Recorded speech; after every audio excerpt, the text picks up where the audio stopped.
ท่านผู้ชมบุญปีใหม่ลาวเป็นบุญประเพณีหนึ่งที่สืบทอดกันมาแต่บูรณาการของคนลาวชาวพุทธซึ่งว่าอาทิตย์ที่ผ่านมาหลายกลุ่มกองหลายภาคส่วนก็ได้พร้อมกันบาสีสู่ขวัญเพื่อเป็นการผูกข้อต่อแขนและเป็นการอวยพรซึ่งกันและกันและมื้อนี้ทีมงานข่าวโทรภาพกองทัพพาบรรณาทานมาติดตามพิธีบาสีสู่ขวัญของกลุ่มใหญ่การเมืองกองทัพซึ่งว่าภาพบรรยากาศจะเป็นแนวใดนั้นเชิญบรรณาทานติดตามรับชม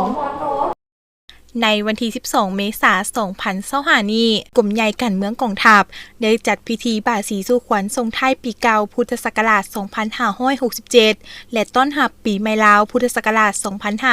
2568 โดยการเข้าร่วมของสหายพลโทศาสตราจารย์ปริญญาเอกทองร้อยศิริวงศ์กรรมการศูนย์กลางภาครองรัฐมนตรีกระทรวงป้องกันประเทศมีบรรดาคณะนำกระทรวงบรรดากลุ่มใหญ่ห้องการกรมกองพนักงานปฏิวัติอาวุโสบำนาญแขกถึกเชิญพร้อมด้วยพนักงานนักรบทั่วกลุ่มใหญ่การเมืองกองทัพเข้าร่วมในพิธีสหายพลตรีวงศ์สรอินปั่นพิมพ์คณะประจำภาคกระทรวงรองรัฐมนตรีกระทรวงป้องกันประเทศหัวหน้ากลุ่มใหญ่การเมืองกองทัพได้ตั้งหน้าให้คณะพรรคคณะบรรษาพนักงานนักรบกล่าวคำอวยพรไซอันประเสริฐแด่การนำภาครัฐก็คือการนำกระทรวงป้องกันประเทศจงมีสุขภาพแข็งแรงมีความผาสุกในชีวิตส่วนตัวและครอบครัว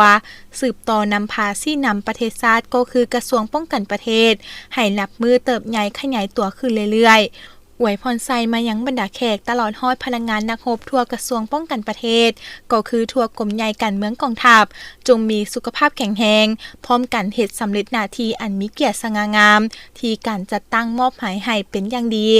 และพร้อมกันเฉลิมฉลองบุญปีใหม่ลาวด้วยความเบิกบานม่วนซื่น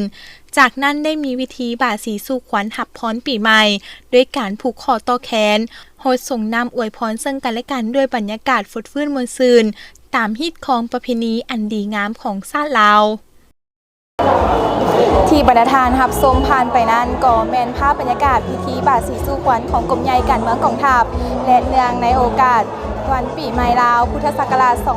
2568 ที่จะมาถึงนี้เขาขออวยพรให้การนำภาครัฐคณะนำกระทรวงป้องกันประเทศตลอดฮอดถึงนายและพลทหารและพ่อแม่ประชาชนลาวบรรดาเผ่าทุกคณะจงมีสุขภาพแข็งแรงเฮ็ดสำเร็จหน้าที่ตลอดปีตลอดไป